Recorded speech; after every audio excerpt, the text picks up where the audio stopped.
and the slave traders had essentially hunted out the eastern half of the country, meaning hunted out of humans, leaving it with only a few thousand permanent inhabitants.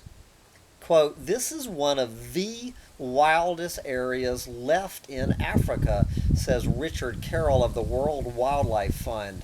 "Humans were prey, and they learned to stay away. That's sad, but because of this, the animals thrived. When the humans were hunted to extinction, the animals rebounded. And for a while, it was a Garden of Eden. And the Chinco River region is what ecologists call an ecotone, a zone where two major natural habitats, in this case forest and savanna, meet, resulting in exceptional biodiversity. Hayes had heard that the region was home to the most impressive herds of animals left on the continent, and giant elands, lions, leopards, chimpanzees, and especially elephants. He hoped to survey those populations as the team made its descent down the Chinco. The 3 week journey was plagued by food shortages, malaria, and swarms of stinging bees. But to Hayes, the biggest catastrophe was the lack of wildlife, and this was in 1999. The great herds were gone. Beyond the banks of the Chinco, once called the River of Elephants, the forest was empty. At the mouth of the Chinco, they dragged their rafts onto the banks at the village of Rafai. It was surely the first time a group of white people had arrived there on inflatable rafts, but as Hayes recalls, the villagers greeted them not with curiosity but with relief. Quote, they said, "You've come. You have finally come to help us." And where had the elephants gone? They had gone into the stomachs of these villagers, as he goes on to explain here. Subsistence hunting in Africa's oldest endeavor, but in recent years the nature of hunting has changed radically, and a booming market has developed around bushmeat. Conservationists say the bushmeat trade is now the single most significant cause of biodiversity loss on the continent. Africans are eating their own wildlife into extinction. In most of Africa, new logging roads and the bushmeat trade aid the bushmeat trade as they cut into fauna rich habitats. But the eastern Central African Republic has little commercial logging, few passable roads, and few permanent inhabitants. The killing is being done by Sudanese poachers who began crossing into the CAR in large numbers in the 1970s when ivory and rhino horn prices skyrocketed. Oh boy. By the late 1980s, Sudan's civil war had generated a surplus of cheap guns and trained shooters, and Sudanese merchants saw meat and money on the hoof of just about any animal that roamed in CAR's unpatrolled east, and ivory simply became a byproduct of bushmeat. Now, each November, as the rains abate, columns of hundreds of well armed poachers cross the border along old slave routes. Dividing into smaller groups, the poachers set fires to flesh out the animals, then shoot them and smoke the meat. Until recently, meaning we're talking 15 years ago, the wildlife around Raphi had been abundant enough to provide food for its residents and even employment with French big game hunting operations. But now, with the animals getting scarcer, the poachers had taken to looting the locals' villages. And this was the bottom line of Mr. Dr. Hayes talking about his trip down the Chinco River. Quote, "It's fine to float down an unexplored river, doing a first descent and having a great time," he says. But we came to believe we had an obligation at that point to do something more. A whole ecosystem was going to be lost just so a few outsiders could make money. But this was a very difficult decision to make because the poachers were not going to leave just because we told them to. If we were going to save this place, people would have to be killed. Yep, and now they're talking to another one of these conservationists, a Frenchman named Laboureur. I don't have any idea what Mr. Laboureur's Jean Laboureur. Okay, this is another anti-poaching conservationist from France.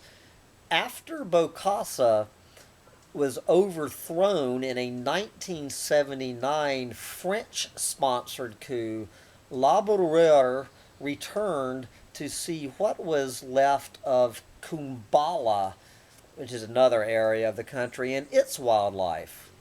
The hills that once shook under the weight of thousands of elephants now writhed with vultures shrieking and circling in the stinking air, tearing at decaying gray and red mounds, meaning dead elephants. Laboureur went back to camp for dinner, which he ate in silence. After dinner, one of his companions remembers the Frenchman lit a cigarette, and as the sounds of the African night came up and the generator's flywheel spun its last few turns, the light flickered, and then Labourer's cigarette was the only glow. Finally, he threw down his cigarette and spat, quote, "Let them all end up in the bellies of the vultures, just like our elephants." Exactly. Kill every one of these sons of bitches. Every goddamn one of them. Take them out. Feed them to the vultures. Hallelujah. And kudos to National Geographic for running these stories. And so now they're interviewing yet another elephant conservationist named Oliver Landgrand. Among Africa-focused conservationists, Landgrand included, few would argue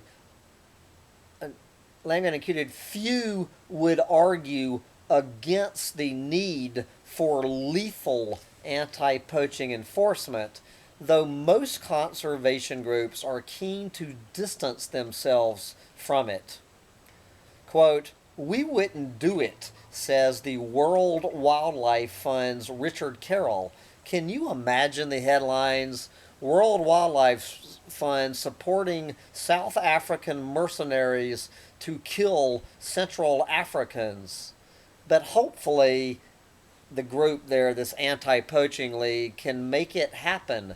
It's really a last-ditch effort. I just hope they understanding what they're getting into.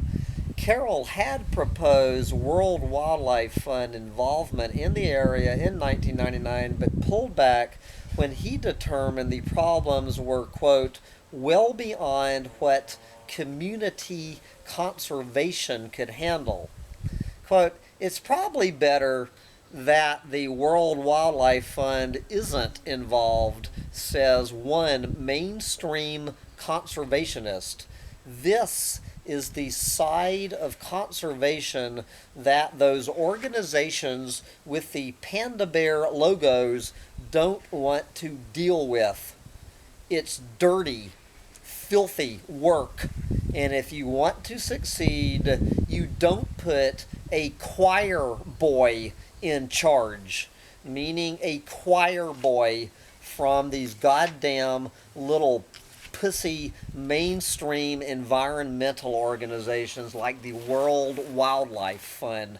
Don't get me off on a rant about the pussy mainstream environmentalist movement on this planet. We need to get the eco-Nazis in charge. There's some dirty, filthy work on this planet.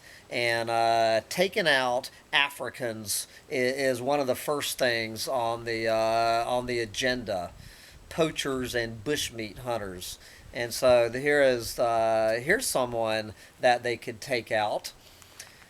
At the bushmeat market, a woman named Marie Claire Dogbade guided us through the species that lay at her feet in hunks, rough smoked with a thick black crust.